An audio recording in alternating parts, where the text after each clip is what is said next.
Bienvenue, aujourd'hui on se plonge dans un sujet fascinant, vraiment. Qu'est-ce qui se passe dans la tête d'une équipe favorite juste après avoir complètement écrasé son premier match? Le point de départ, c'est une victoire 3-0 du Sénégal contre le Botswana. C'était le match d'ouverture de la Coupe d'Afrique des Nations 2025. Et on a sous les yeux un article de Wisport qui rapporte les interviews d'après-match et surtout une phrase de Lamine Camara.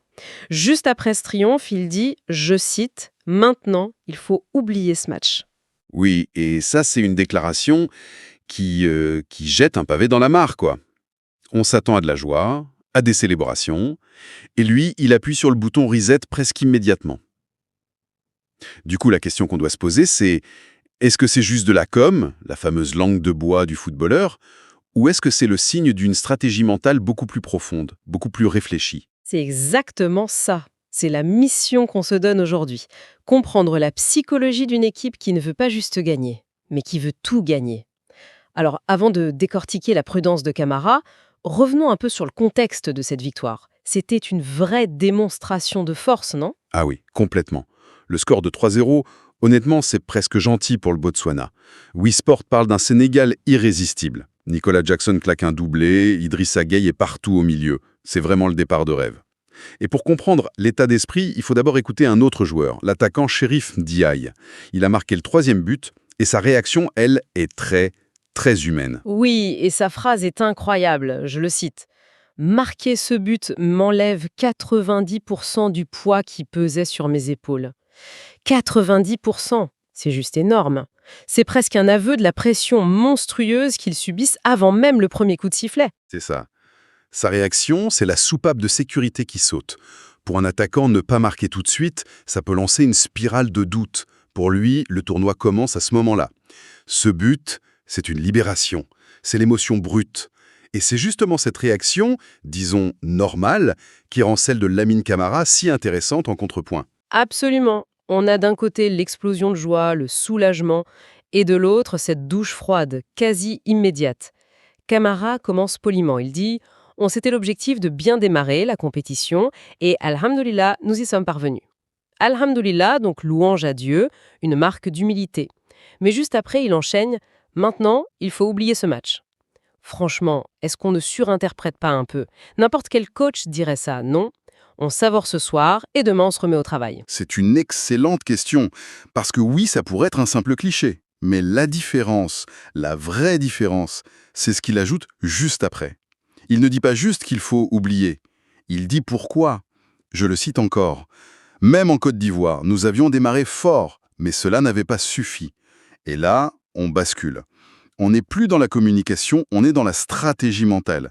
Il fait ce qu'on appelle en psychologie de la performance du recadrage cognitif. Le recadrage cognitif. Expliquez-nous un peu.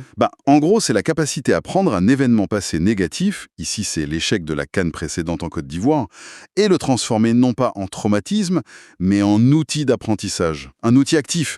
Il ne dit pas « attention, ayons peur que ça recommence », non. Il dit « on a une information précieuse que les autres n'ont pas ».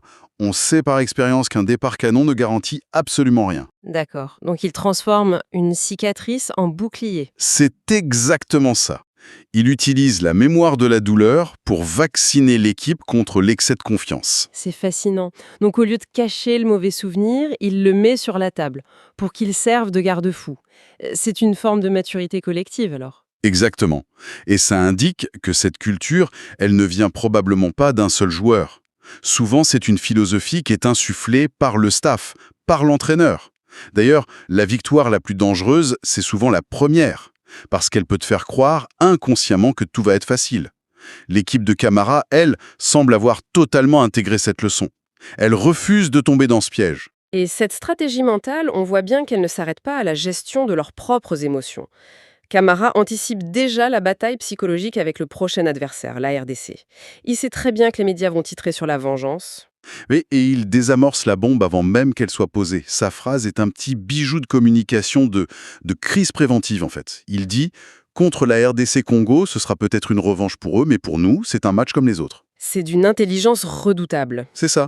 Le mot revanche, c'est un piège. Ça déplace le débat du terrain sportif vers le terrain émotionnel. Ça implique de l'animosité, une charge affective qui peut te faire perdre ta lucidité. Donc il refuse de jouer leur jeu en somme.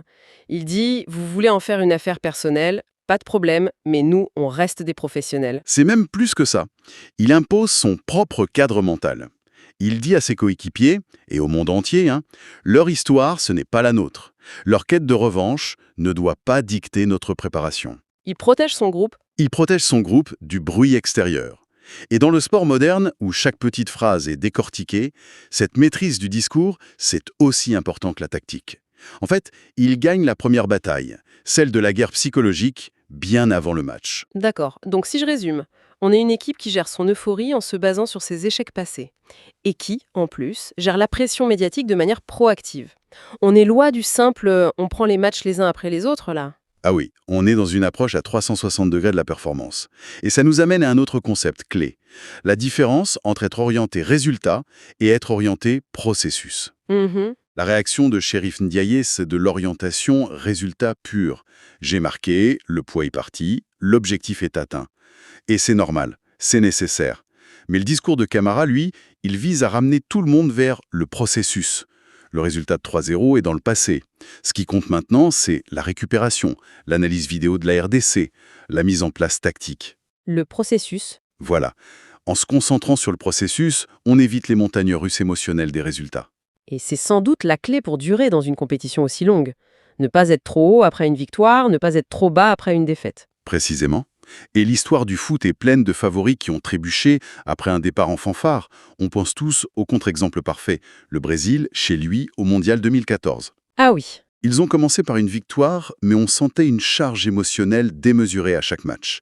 L'hymne national chanté avec les larmes aux yeux, la pression de tout un pays. Ils étaient complètement submergés par l'enjeu, par le résultat. Et on a vu comment ça s'est terminé. Le fameux 7-1 contre l'Allemagne. Une fois que le barrage émotionnel a cédé, tout s'est effondré. Ils n'avaient plus le recul mental pour gérer l'adversité. C'est l'exemple parfait d'une équipe qui a perdu la maîtrise de son propre environnement psychologique. Le Sénégal, à travers les mots de Camara, semble vouloir construire l'exact opposé, une forteresse mentale. Imperméable à l'euphorie, comme au catastrophisme, totalement focalisée sur la tâche à accomplir. Pas sur le bruit qui l'entoure. Exactement. La vraie maturité d'une équipe, ce n'est pas de ne jamais tomber. C'est de savoir exactement pourquoi on est tombé la dernière fois et de s'assurer que ça n'arrivera plus pour les mêmes raisons. C'est fou quand même. Une simple interview de, 30 secondes après un match. Et ça nous révèle tout ça. Au-delà du score de 3-0, on a une fenêtre sur la culture interne, la philosophie d'un groupe qui a de très grandes ambitions. C'est toute la différence entre une collection de talents et une véritable équipe candidate au titre. Le talent, ça te fait gagner des matchs. Mais la gestion des émotions, la culture de l'humilité, l'intelligence collective, c'est ça qui te fait gagner des tournois. Ces déclarations ne sont pas anodines, donc. Non, pas du tout. Elles sont le symptôme d'un état d'esprit qui est travaillé, partagé, renforcé. Ils ne subissent pas la compétition, ils la maîtrisent mentalement. Pour conclure, ce qu'on observe ici, c'est que la préparation d'un grand tournoi, en fait, elle ne s'arrête jamais. Même après une victoire parfaite, le travail mental, lui, il ne fait que commencer. Savourer l'instant, oui, mais sans jamais perdre de vue la leçon de la veille et l'objectif du lendemain. C'est une étude de cas parfaite. Comment gérer le succès sans tomber dans la complaisance? La réponse du Sénégal, ça semble être « OK », en institutionnalisant la prudence et en utilisant activement la mémoire des échecs comme un carburant pour la concentration. Et ça nous laisse avec une question en suspens pour la suite de la compétition. Finalement, est-ce que le talent fait gagner le premier match, mais c'est la mémoire et surtout la bonne utilisation de la mémoire des échecs qui fait gagner le tournoi?